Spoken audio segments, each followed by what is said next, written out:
Welcome to the Petersen's Bowhunting Podcast. All bow hunting, all the time. Now, here's your host, Associate Editor Mark Demko. So, hey everybody, welcome to the Bowhunting Podcast. You know, as this episode airs, it's November 1st, and for most whitetail hunters in the East, the Midwest, it's probably the most magical time of the year. It's the time of the year when you really, whether you have your sights set on a big buck that you've been watching, or you are just taking your chances and one comes by your stand. It's really that time of the year where anything and everything can happen, and you can really have some great success in the whitetail woods. I'm pretty excited here in this December issue of Petersen Bowhunting.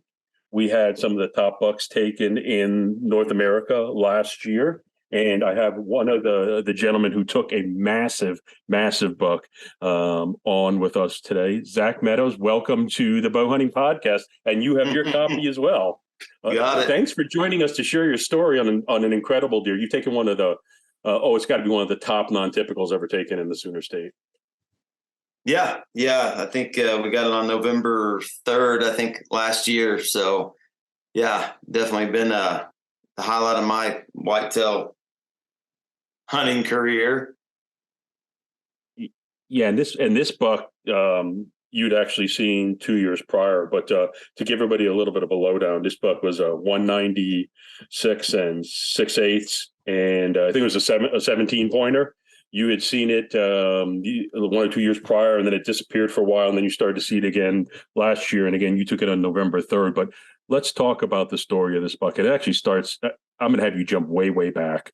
This wasn't a case where you've had big bucks on your property where you live and you are outside of the Oklahoma City area, but you didn't always have big bucks. You have property and then you lease land adjacent to that. But you've had to put a lot of hard work and sweat equity in this property over the years, haven't you? Yeah, it's been, I guess since I turned 16 and got my driver's license. So it really just started. We had we had a farmer that let us hunt, and, we built fence for him all summer, and, he would let us hunt, for all the work we did. And that kind of snowballed into, we ended up buying some property when I got a little older and graduated and actually had some money, and then we leased all the property around it. So we got a couple thousand acres to play with, and there's a major river that runs through there too. So we got kind of a mixture of river bottom land and winter wheat fields. But yeah, when we first started hunting it, I'd say, seeing a 120-inch deer was even rare. I mean, it was overhunted, overpressured. Some of the local farmers there, the deer eating their crops, they hated them. And even though it was private land, it looked like, public opening day. There'd be blaze orange everywhere on this private land. And it was just, people were shooting anything that moved. But yeah, we worked out some deals with the farmers, and, now we're, all the free hunting's gone. All the big companies came in and started trying to lease it. So my days of free hunting is definitely gone. But yeah, once we got, all the, everybody off and really had the place to ourselves, it started 20, 25 years of trying to figure it out, on our own. And we've learned a lot, and especially this last, 3-4 years, we've really learned a lot. But yeah, it's definitely turned into a trophy buck area. It's not, there's no high fence really here in Oklahoma at all. So yeah, they're all free ranging. So, we had to get the neighbors on board also. And that's been a big key to it is, making sure everybody's on the same page. But yeah, that's kind of it in a nutshell. But yeah, And I have to hit on a couple of things. You just touched on a big key. You have to have enough landowners or a big enough piece of land where the deer have the ability to get some age on them. That's key. But the other thing is you did a lot of habitat work on that property over the years. You mentioned when you got it, with mostly you saw small rack bucks, and you've seen the quality change over time. But a lot of that had to do to, obviously, you had to improve the nutrition and the habitat for deer. So when you and I were talking about this for the article, you mentioned you did you put some food plots in, and you had to clear out some cedars and things like that. Talk a little bit about all that work that went in behind the scenes, because again, we're talking about a 2-decade plus period. Yeah, the cedar trees are always a yearly battle. We've been battling those things. They'll just take over a property, especially here in Oklahoma, and I think several other places across the country. But all the grass goes away, and you just start getting these cedar tree forests, and even the quail and other wildlife really suffer. But yeah, I mean, we started out just with chainsaws and just good old fashioned muscle, and we'd just cut them, and with that cedar stays around for decades, and then we started having these, just brush piles everywhere. So about 10 years ago, I ended up buying a tractor, and we started burning it, cleaning it up, even shipping some of it, into mulch. But cutting them and leave them lay is almost does as much damage as cutting them down. But just because you end up with this fire hazard and timber, and that cedar wood just doesn't rot out and disappear like other hardwoods. But yeah, that's a big thing, controlling those, and we'll get it all clean and cleared, and next thing we know, we got cedar trees popping up this high. So it's a yearly battle, but yeah, that's an ongoing thing. But yeah, it started, we started planting food plots, and planting all the expensive blends, and pretty much everything, anything we could get to grow. And we had a lot of crop failures. We have a lot of droughts here.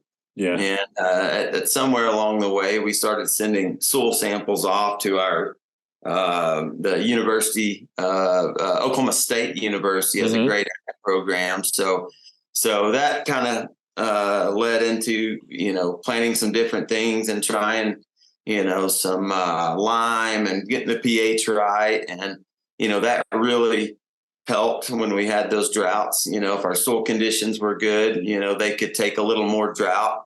And but all the things we planted and these expensive biologic mixes and all, I would still have this winter wheat field that would just cheap winter wheat, and always had deer on it. So that's kind of our staple. Lately we've been experimenting with some cowpeas and stuff, and when they come up, it's phenomenal.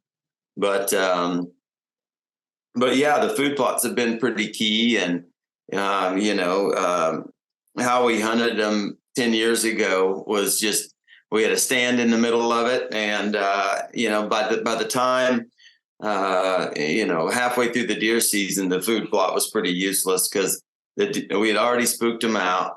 We were just hunting it wrong. So we can get into that later, but yeah, the food plots have been key. And then, we also have some that we don't hunt. We got great acorns here in Oklahoma, and I haven't quite figured out, some years we have great acorn crops and some years we don't, but it seems the years that we don't have a good acorn crop, having a spring or a summer food plot, really, really helps. But yeah, the food plots have been the biggest thing, that we've done, along with, switchgrass. We've experimented with different kinds of switchgrass. We put 80 acres in a CRP program, and did that for a while. And then we took it out and went over to switchgrass, and I guess they call it Indian grass as well. And it's just amazing for bedding areas. And we also ringed all of our food plots with the switchgrass. And just put a 10-foot ring of switchgrass around in it. And it seems to help the deer be a lot more comfortable, and they move onto the field earlier. But it also gives us kind of an escape route, so we can get in and out without being seen and without spooking the deer off the field. And, early on, that was one of our biggest mistakes that we were making was, we'd get on there, the sun would go down, the field would be loaded with deer. We'd climb out of our stand and everything would run off. Well, you do that twice and it basically becomes a nocturnal food source. So, but yeah, as far as habitat goes, switchgrass, food plots, cedar trees. Luckily we have good water everywhere with the river being right there. So, we haven't had to worry too much about, putting in water facilities or anything like that. But yeah, that's been the gist of it. But and you touched on a really important, point there. No matter whether you're hunting now during the rut or almost any time of the year, is how you approach your stand and how you leave your stand is key. And that's everything from, obviously making sure that you keep the wind right. Keep the wind in your favor, just like when you're in the stand. But also, you got to be cautious and wear rubber boots or whatever to try to leave as little of your scent impact or imprint on the leaves, on the ground. Make sure that you don't blow the deer out of the field when you come out at night. And, like you said, 2-3 times of that, and you could almost ruin your hunting for the season. So yeah, definitely. And, on the scent thing, I've tried everything. I haven't got the ozone machine above my head, but, all the sprays and, just the charcoal bags and, you name it. From what I've seen is you're not going to fool their nose. And, if the wind's not right on these mature bucks, then, no matter what you do, they're going to smell you. So, I've been keeping a log. I just do it in my iPhone and on Onyx, and it's got a little place for notes in there. So every time I sit a stand, I kind of record how I entered the stand and which way the wind was blowing, and that's been really key, going back and studying that. And I'll just go to our local airport and see the wind's 180 degrees at 10 knots and see what it's doing in that stand. So I've got just pages of notes where I kind of know what the wind's doing because I've experienced that wind before and taken notes on it and seeing what worked and what didn't. But yeah, just getting in and out and playing the wind and it's just been really key to our success. We used to just walk in the shortest route possible, take a 4-wheeler, as close as you dare, and then walk in and we've really changed that up and really got mapped it out and see, where that wind's carrying our scent. And, what we found is, we were probably scaring a lot of them just walking in because our scent was, going over a bedding area or something like that. So we try to come in on open fields, where the scent's blowing into a dead area.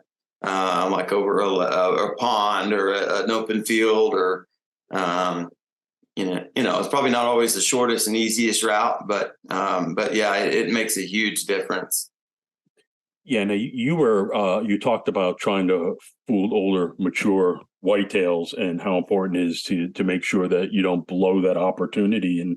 And when we were talking a couple of weeks ago, you mentioned you've actually changed how often you hunt your stands. Everybody knows that your best chance to get a deer is probably that first or second sit in the stand. That actually happened in the case of this deer, and we're going to talk about that in a minute. But you've really taken that to the extreme. If I remember correctly, you have a fairly long season, but you've actually cut it back where you're maybe only hunting select stands 1 or 2 or 3 times a whole year. Yeah. It's hard to do. I got 4 young boys and they're wanting to hunt every weekend, every evening. And so it's been really hard to do that. My old mentality would be, I need to put the time in, I need to if I hunt, all of bow season, but it was just, had the reverse effect. The deer were patterning us, and but yeah, we've really switched it up, and the trail cameras have been a huge part of that. And if there's not a mature buck in the area, then we just don't hunt the stands, and just waiting for that perfect wind when the mature buck is hunting that stand. And we just try to keep out of there. And another thing we've done a little bit is we'll have a trail cam, and we'll know a mature buck's in the area.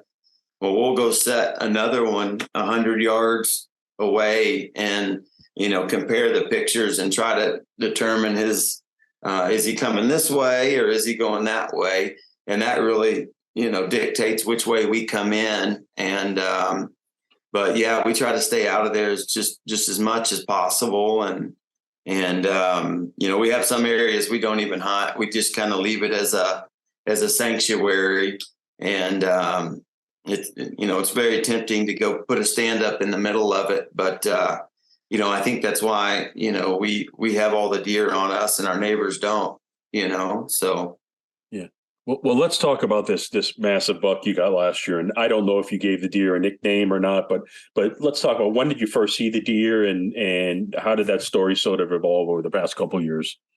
Yeah. We saw him, a couple of years prior and we've here in Oklahoma, right around the 15th of October, we either lose them or gain them. It's, we'll be on a trophy buck and then all of a sudden he's gone and we won't see him again until the next year. I think it is with their different ranges. They got a winter range and a summer range. And it seems like right around the 15th of October, we either get some big bucks or lose them. And a couple of years prior, we had a few pictures of this deer, but, he just disappeared on us.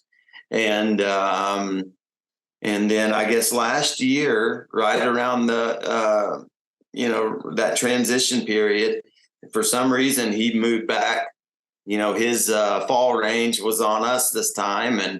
And it was just all hands on deck. And we mapped everything out and just found the best place to try to take this deer. And, the problem we had, there was just not a good stand location. There was no tall trees really to put a hang on stand. And so we were kind of forced to use a tripod stand. And we kind of buried it in the only cedar tree that was left standing. And, it wasn't ideal, but that was the only place we were getting footage of the deer. And, we tried all different spots and pretty much just focused on that one deer, me and my oldest son. And we were, I'd say, obsessed. And all the other deer, we kind of let go. And our main focus was on trying to get this deer. And, we didn't know it was that big. I mean, we knew it was a big deer, but we had no idea it was, gonna, push 200 inches. But it's by far the biggest deer I've ever chased. And, but yeah, we got the cameras put up and, then, we knew he was using this one trail and, it was a good distance from our stand. There were kind of two trails that came through, one at 25 yards and one at 61 yards. And we knew he was going to use one of those two. We knew which way he was going because we had to put another trail camera up the trail a little bit. And, he, every night we practiced, we had a 61-yard pin and a 25-yard pin. And me and my son just flung arrows every night, getting ready. And, my son shoots, I think his bow's 35, 40 pounds, whatever the legal limit is. And for him, that 61-yard shot was just, rainbowing in. So, the plan was I really wanted him to get a shot at the deer, but That day when the wind was just perfect, and we decided to, it's now or never. That he just wasn't comfortable with the shot. He had just too much inconsistency with the poundage being that low, but yeah, we went for it, and the conditions were perfect. We probably had to wait close to a month until the wind was perfect, and there was another non-typical that would have been the biggest deer I've ever seen to date, also, and he ended up showing up first, and it was just about took everything I had not to shoot this non-typical, and but yeah, he ended up coming in and almost getting in a fight with this non-typical, and but yeah, right on that 61-yard trail, and got a chance to send an arrow, and it was a good hit. I felt really comfortable shooting that distance because I'd been doing it all, every evening. So, but yeah, stars aligned, and we got a shot at him, and he was pretty much nocturnal for the most part, but right around that November, into October, first part of November, we started getting more daylight footage of him. So, we didn't know if we were going to get a shot at him or not, because most of our pictures were at night or right 30 minutes after dark. So, those first daylight pictures we got of him, it was just, we thought, well, we actually have a shot at this. So. And so obviously you were monitoring as closely as you could without infringing on his territory, and you were waiting till the weather and the wind conditions were ideal. And so you hit on a lot of the key things when you're hunting whitetails that you really need to be conscious of and pay attention to, and that's a big thing. You may see some big bucks for most of you. Same thing here. I've been watching some nice deer for Pennsylvania on my trail cams, and until the past day or two, they've all been nighttime shots, and I mean pretty late at night, 11 at night, 2 a.m. Now you're starting to see some of them pop up like right before light, right after dark, even a couple in the morning. So it's interesting how that progression goes as the rut approaches and the deer become more active. But you hit on a key point. Now I have to ask, you mentioned there was that other deer, and there's two things I want to touch on. One, you actually were thinking about taking that deer, and if I remember correctly, you texted your son, and he's the one that said, "Dad, try to hold out for that bigger one," right? Yeah. I mean, I was shaking like a leaf. The non-typical that had come in, would have been the biggest deer by far that I ever had a chance at taking, and.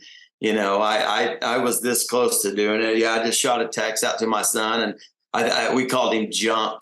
That was his nickname. I think I just said, "Hey, Junk's here," and he's like, "Hey, if you shoot him, you're done." So so I ended up waiting, but yeah, that was one of the hardest things I've done, and I wasn't, 5-10 minutes later, this non-typical just gets really, really spooky. And I knew he wasn't smelling me. So I was like, well, whatever's making him nervous has got to be pretty big. And, I saw the antlers coming before anything else. And, they kind of get in a little standoff and start licking their lips and hair standing up. And, I thought I was going to, get to see the epic buck fight, but the non-typical ended up leaving, and I just had kind of a split second there where he was in my shooting window, and just got really lucky and got a shot at him. Yeah, and it's such an incredible story because, like I said, you put so much work behind the scenes to get to this point, and you had what anybody would consider a world-class buck in front of you. You had to have the patience to wait that out. But I'm just curious, Junk, is he still out there? Did one of your sons get lucky and get a shot at him? He's still out there. We've only got a couple pictures of him though this year. We probably could have had this big deer, a couple years ago if we would have, known what we know now. But, kind of what we've learned is if we see them early, there's a good chance they may leave around that October 15th mark and go to a different range. So, kind of, one of the takeaways, I guess, is sometimes you got to, move quick and capitalize on it, because there's a good chance that, once pre-rut starts, there's a good chance those deer may move out. You may get something bigger move in, but yeah, a couple of years ago, we just didn't, have it together, and he left, but yeah, we're glad he came back. But yeah, that's one of the things we've learned is if we're on a big buck early, before October 15th, if at all possible, we need to try to make a move on him, because there's a good chance he may not be there until next year if he makes it. Now, I see a little bit of for those who are listening. We're going to put pictures of this buck up when we put this out on our social media. But if you see this on YouTube, there's a set of antlers in the corner. Is that the deer? Can you pull it over and show us? For everyone who sees this on YouTube, because it really is an impressive deer. And if you could just show and then talk a little bit about the mass and the points and into that just a little bit. Camera system here, so. But yeah, I'll sit him in my office chair. I don't know if you can see him at all, but I just got the mount back. Yeah, that's an incredible buck. And what was the spread? And talk a little bit about the tines and the mass and stuff. I mean, it's just a beautiful, beautiful deer. Yeah. The whole scoring process was pretty new to me. I've never, I've kind of scored them a little bit, but I'd always been doing it wrong. And so actually after I shot him, we took him to the meat processor, and I actually just downloaded an app on my phone and tried to score him myself right there, and I think I scored him 199 or something, and I thought I messed up. I was like, there's no way that deer's that big. So I just figured I screwed something up, and ended up leaving the deer at the processor and going to my son's football practice. And we're sitting up in the stands, and one of the dads gets a text message from a guy, I think from Pennsylvania or somewhere, not in Oklahoma. He's like, look at this deer this guy shot in Oklahoma. It was the same night, and it was my deer. So it had leaked out that fast. I guess somebody at the meat processor had knew it was a big deer, and potentially could break our state record, and it just kind of went viral from that point on. And but yeah, I learned a lot about scoring deer and how they do it, and all the deductions you get, and that app was pretty close, because it ended up scoring 196 and 6/8. That was the net, so the deductions off was net. Boone and Crockett, so that thing was pretty close. And I actually just got my Boone and Crockett certificate back, so he's officially in the Boone and Crockett. I didn't think I'd ever have one in there, but yeah, I still think you should get extra credit for the kickers and the instead of the deductions, but he missed our state record by a couple inches, but we just the deductions we had, but yeah, it was just amazing how fast it went viral across the country. And I learned another lesson, when you're taking these pictures out in the field with your iPhone, make sure you have your location services turned off. Well, I mean, and it's just an incredible story from start to finish. And one other thing popped in my head as we were talking. You mentioned this deer was using one of two trails. I got the impression it was traveling in the same direction almost all the time when you would see it in the evenings. So was it a travel corridor? Was it heading to a food source, an area with a lot of does? That was the other thing I was wondering, or all of the above? Yeah, kind of all of the above. There was a nighttime cowpea field, um, and it was right in between the bedding area and a field, and yeah, it had some tall switchgrass and native buffalo grass, and it was in an area that that wasn't the best. It wasn't thick hardwoods or anything, but yeah, it was just a good travel corridor, and it had enough tall grass to where the deer, I think, felt safe to come out in the daytime a little bit. Maybe normally a little earlier than they would, but just getting a stand in there was one of the hardest parts. But yeah, we kind of knew generally which way he was going by the trail cam pictures, and so just studying and trying to figure out where the best place would be and what wind we needed. And we had a couple other trees that would have been great to throw a hang up stand in, but we would have had to have had an east wind, and we're either north or south here blowing, so we would have had to wait for a cold front and catch that wind shift just right. So that really wasn't feasible. So I like to be as high up as I can on these hang on stands. And, I was a little nervous hunting out of a shorter tripod stand, but, we spent a lot of time zip tying brush to it and,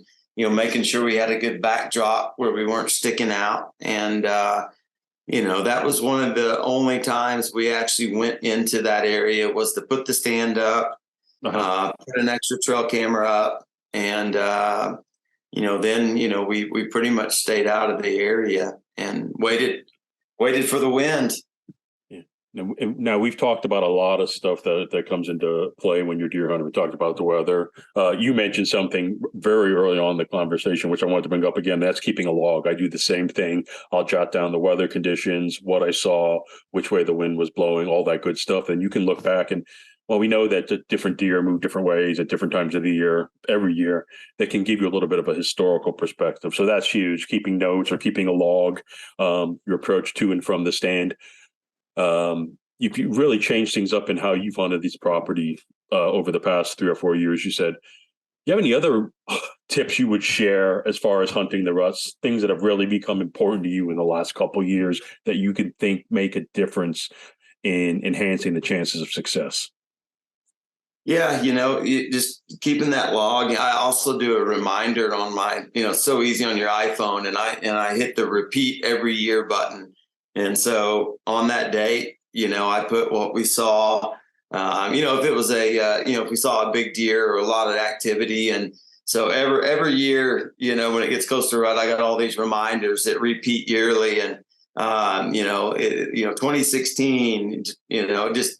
It kind of really pinpoints the days of the most activity. But, we used to play the moon and the barometer a lot. And we don't so much anymore. I think one of the biggest things is if we have a front move through when it's raining or snowing or sleeting, and those deer miss, I think they eat, about 5 times a day and periodically. So, when they start missing those feedings, once everything clears and, they try to make up for those missed feedings. And that's really when we like to be in the stand. And, I used to sit through the snowstorms and the rain, and, we just didn't see much movement. When we didn't want to be out, they didn't really want to be out either. It's when it cleared up. And, they're trying to make up for those 2 days of they got 10 feedings they missed. And those are just amazing days.